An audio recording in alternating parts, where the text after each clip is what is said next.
시애틀에 만든 아마존 본사는 4만 그루의 나무가 2천여 종 정도 심겨져 있다고 하는데 이게 단순히 멋있다고 저 정도의 비용을 투자하는 건 또 아니기도 하고 인테리어는 제가 봤을 때 성형수술 정도다. 근데 플랜테리어는 뿌띠 시술이다.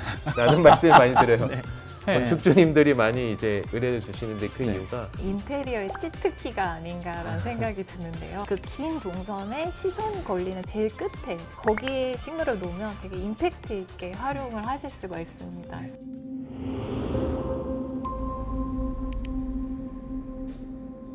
오피스 공간에 숨겨진 심리와 문화를 읽는 오피스 코드. 저는 진행을 맡은 이승국입니다. 식물로 세상을 바꾸고 있는 마초의 사춘기 김강수라고 합니다. 퍼플식스 스튜디오의 김태희라고 합니다. 만나서 반갑습니다. 지금 이 건물층에 있는 거의 모든 식물이 지금 대표님 뒤에 이렇게 배치가 돼 있거든요.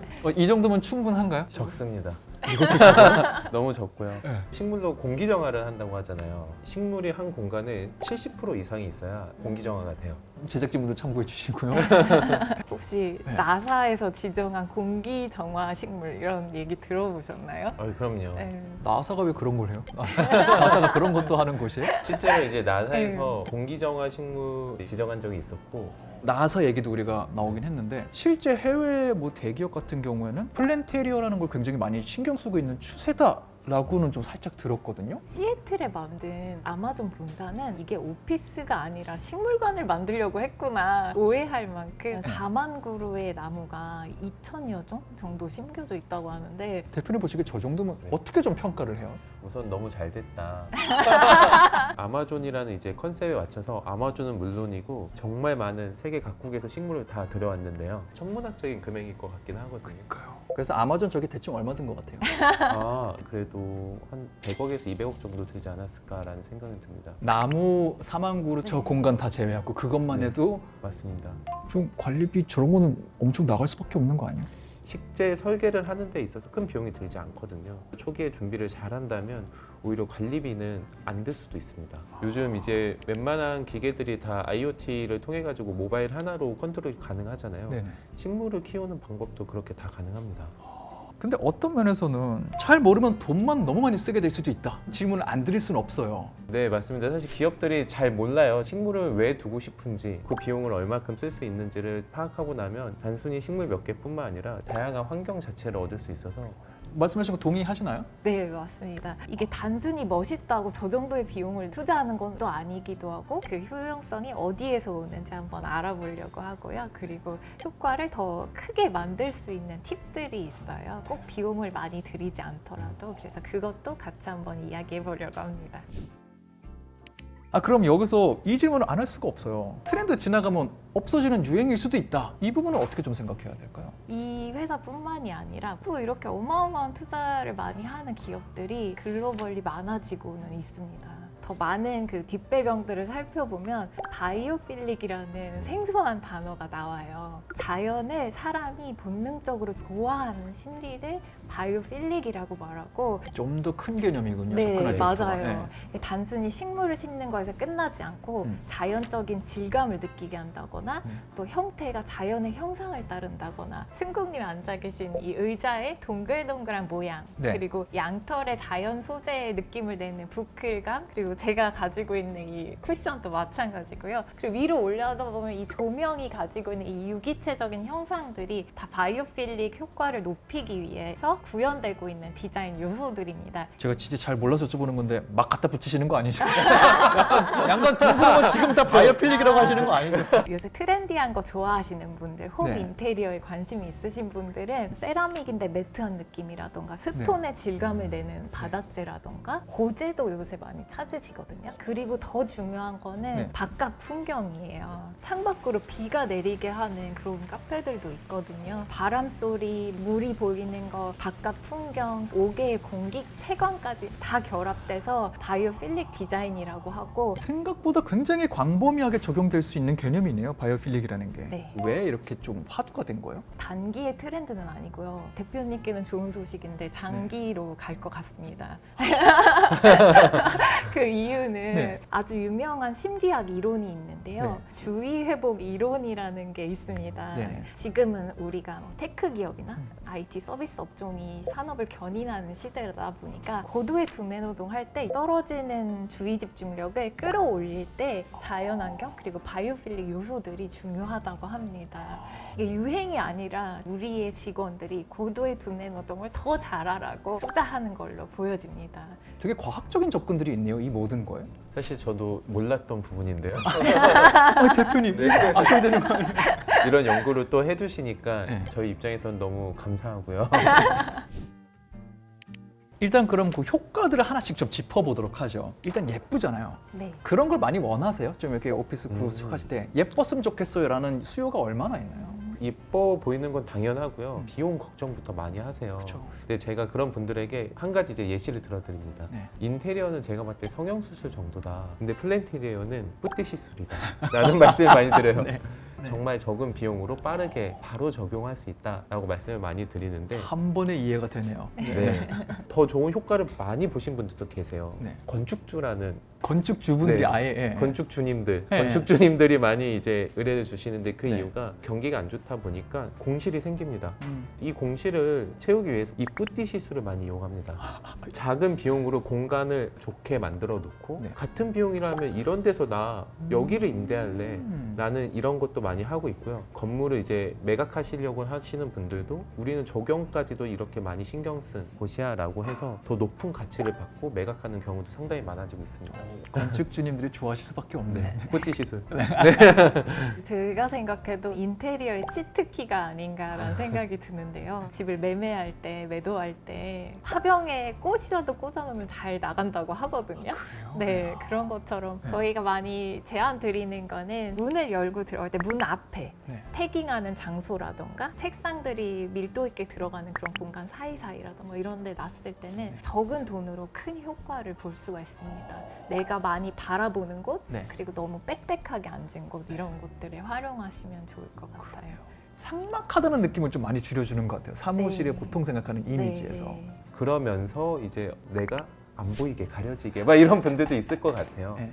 말씀하신 대로 파티션과 파티션 사이라던가 그렇죠. 막 줄지어 앉은 책상 사이에 화분 하나 몇 개만 갖다 놔도 밀도가 주는 스트레스에서 좀 이완이 되는 것 같고요. 내 공간을 만들 수 있으면서 네. 거기에 예산이 크게 들지 않는 네. 뭐 이런 좀 효과도 있을 것 같고요. 네. 네네네. 그런 생각도 좀 들어요. 요즘도 환경 생각하는 기업들 많은 사랑을 받으니까 그런 이미지 차원에서 이런 선택을 할 수도 있겠다는 생각도 좀 들어요. 실제로 많은 기업들이 식물을 이용해서 환경적인 부분을 개선해서 사실 인바이러먼트라는 이 부분을 좀 강조하고 싶어 하시는 기업들이 꽤 많이 있고요. 네네. 사실 근데 만나면서 좀 아쉬움이 더 많이 드는 것 같아요. 처음에는 식물을 많이 심어주세요로 시작했다가 이제 조화로 더 맞아요. 채워지는 경우가 종종 있거든요. 이게 ESG라는 관점보다는 플랜테리어와 바이오필릭을 통해서 업무를 더 잘 되게 한다. 이쪽으로 접근하시는 게 더 현실적이지 않을까라는 생각이 듭니다. 맞네요. ESG와 직접적으로 결합시키기에는 아직은 조금 우리가 가야 될 네. 길이 좀 많다라고 생각할 수 있을 것 같고요. 네. 조화 측면에서는 아까 말씀하신 유지 관리 때문에 아마도 많이 그렇게 좀 선택을 하시는 건가요? 제일 많이 물어보시는 것 중에 하나가 조화로 했을 때, 생화로 했을 때 뭐가 더 비싸요라고 하는데 비슷합니다. 의외네요. 네, 비슷하고 네. 다만 이제 생화 같은 경우는 유지 관리 때문에 고정비가 더 지출된다라는 이제 고정관념이 또 있으세요. 네네. 고정비에 대한 고정관념이 있으시죠? 근데 생각보다 그 고정비라는 게 사실은 그렇게 많이 들어가지 않고 반대로 저희가 조화를 추천드리는 경우도 있습니다. 너무 고층 건물들은 이제 창문을 못 열잖아요.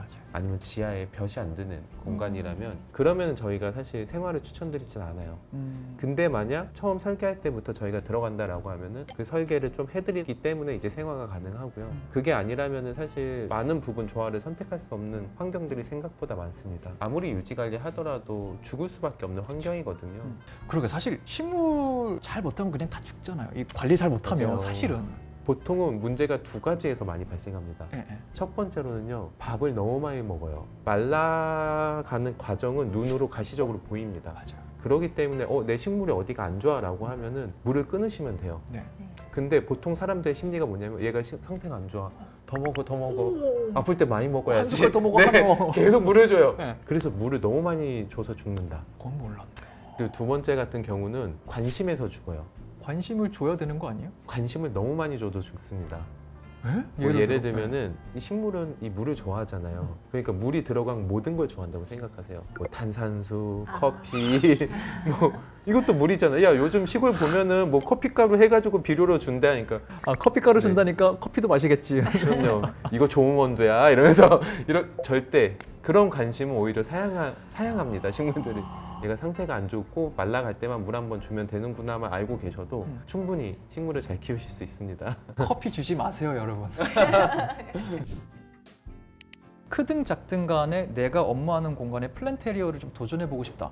좀 현실적으로 효과적으로 접근할 수 있는 방법, 방향들도 좀 있을지 궁금해요. 라운지를 좀 만들어 보는 건 것 같아요. 막 5, 60평, 100평짜리 이런 막 통창이 있는 이런 게 꼭 라운지만은 아니잖아요. 네. 오피스에서 일을 하시던 분들이 나와서 잠깐 쉴 수 있는 그런 특별한 공간을 라운지로 정의를 한다면 그 공간에만 조금씩 식물을 좀 채워 나가면서 그곳을 좋아하는지 그리고 그곳에서 얼마큼의 그 사람이 스트레스를 좀 이완시키면서 업무의 효과를 보는지를 계속 체크해 본다면 현실적으로 이제 이거를 내가 투자해야 될지 말지를 아마 결정하실 수 있을 것 같아요. 이게 정말로 당장 해볼 수 있는 접근 중에 하나일 것 같고요. 네. 또 떠오르시는 거 있나요? 초보 단계부터 이제 심화 단계까지 있는 것 같은데요. 네. 그 라운지 공간은 인테리어가 많이 들어가다 보니까 여러 인테리어 요소들을 활용해서 플랜테리어가 가지고 있는 효과를 극대화시키는 그런 게 라운지 공간은 좀 가능할 것 같아서 네. 거기를 가장 추천하지만 네. 이제 라운지를 만들지 못하는 기업들도 많거든요. 그런 경우에는 만족도가 높으신 게 저는 두 가지 공간이었는데 네. 스트레스가 가장 많이 발생하는 공간에 주목하라라는 거예요. 네. 그 스트레스가 가장 많이 발생하는 공간은 회의실이랑 내 책상인데요.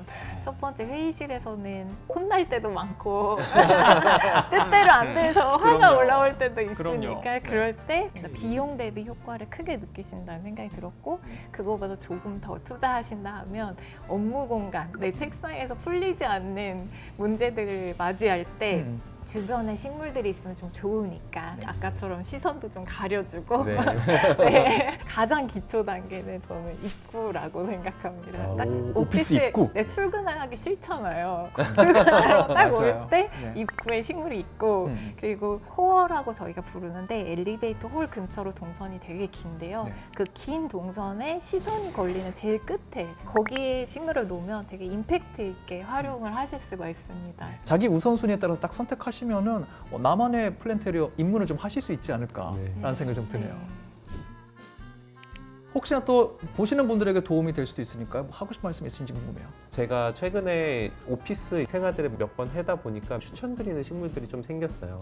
네네. 우선은 손이 많이 안 타야 된다. 중요해요. 그리고 혹시라도 상했을 때 티가 안 나야 된다. 그리고 사람들이 이게 없어져도 잘 몰라야 된다. PC가 있는 환경이 답답하고 온도가 금방 올라가거든요. 네. 여기서 잘 자라야 된다. 네. 뭐 이런 것들을 고려했을 때는 큰 식물들은 저희가 고무나무류를 많이 추천드립니다. 고무나무들이 사실 온도의 변화라든지 아니면 공기의 변화에 있어서 그렇게 예민하지 않습니다.